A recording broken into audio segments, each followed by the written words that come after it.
Here, I will tell you one to get you in the mood. A bunny rabbit and a chick went frolicking in the grass together on a sunny day. A chick? Baby chicken? And a what?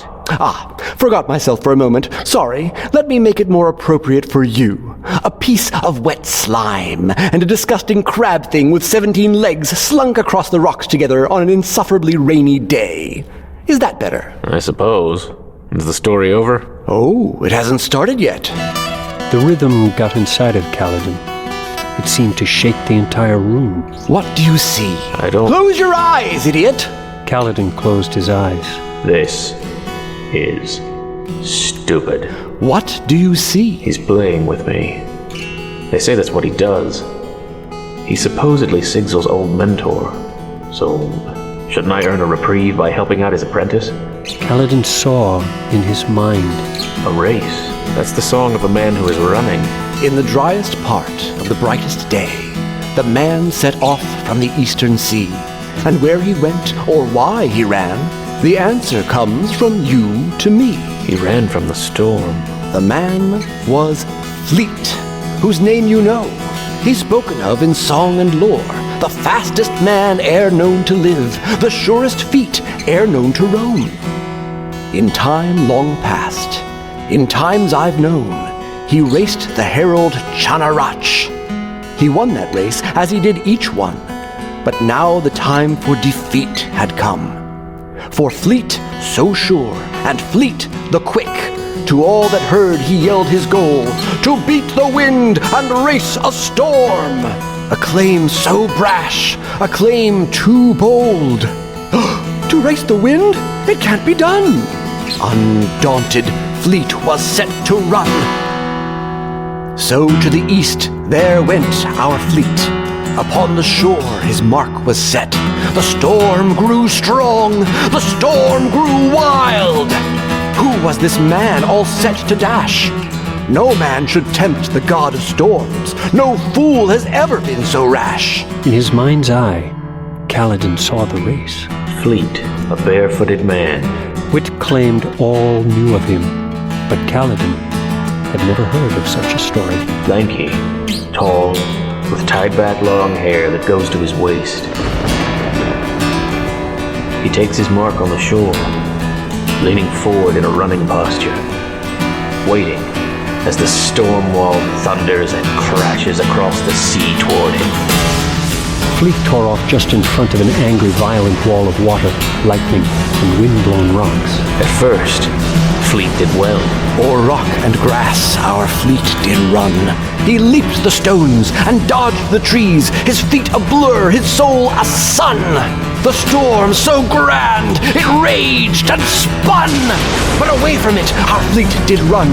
The lead was his, the wind behind. Did man now prove that storms could lose? Through land he ran so quick and sure, and Alethkar he left behind. But now the test he saw ahead, for mountains he would have to climb. The storm surged on, released a howl. It saw its chance might now approach. To the highest mounts and the coldest peaks our hero Fleet did make his way. The slopes were steep and paths unsure. Would he maintain his mighty lead? Obviously not. You can never stay ahead. Not for long. No! The storm grew close, till it chewed his heels. Upon his neck, Fleet felt its chill. Its breath of ice was all around, a mouth of night and wings of frost. Its voice was of the breaking rocks. Its song was of the crashing rain. Kaladin could feel it. Icy water seeping through his clothing, wind buffeting his skin, a roar so loud that soon he could hear nothing at all. He'd been there. He'd felt it. Then the tip he reached, the point he found. Fleet climbed no more. He crossed the peak. And down the side his speed returned. Outside the storm, Fleet found the sun. Aesir's plains were now his path. He sprinted west, more broad his stride. But he was growing weak. No man can run that far without getting tired. Even Fleet.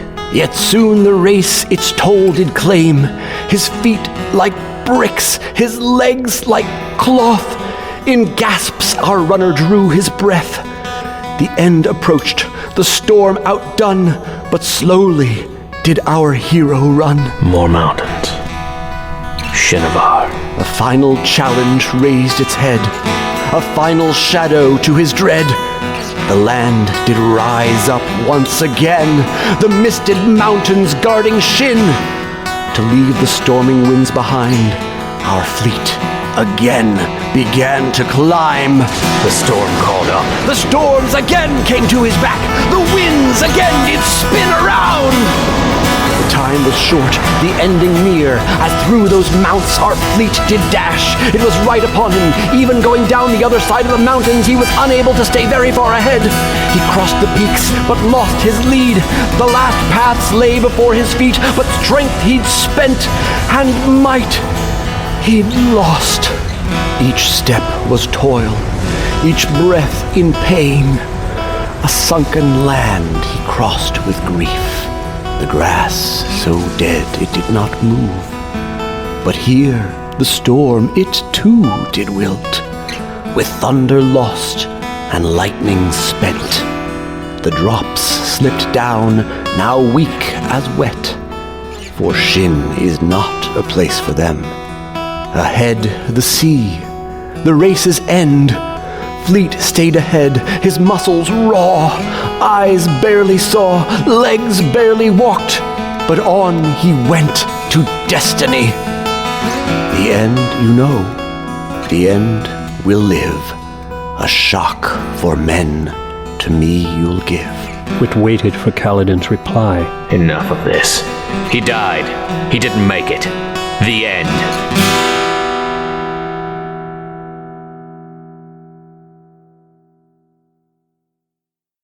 Kaladin opened his eyes, looking toward Whit. Is he angry that I've made such a conclusion to the story? Whit stared at him, instrument still in his lap. He doesn't seem angry.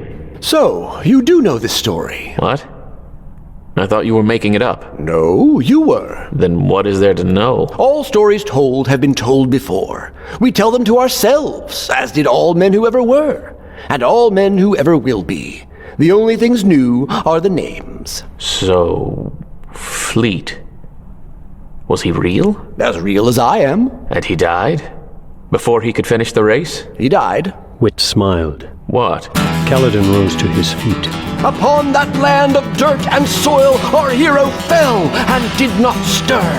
His body spent, his strength undone, Fleet the hero was no more. The storm approached and found him there. It stilled and stopped upon its course. The rains they fell, the winds they blew, but forward they could not progress. For glory lit and life alive, for goals unreached and aims to strive, all men must try, the wind did see. It is the test, it is the dream. So in that land of dirt and soil, our hero stopped the storm itself. And while the rain came down like tears, our fleet refused to end this race. His body dead, but not his will. Within those winds, his soul did rise. It flew upon the day's last song to win the race and claim the dawn. Past the sea and past the waves, our fleet no longer lost his breath. Forever strong, forever fast, forever free to race the wind.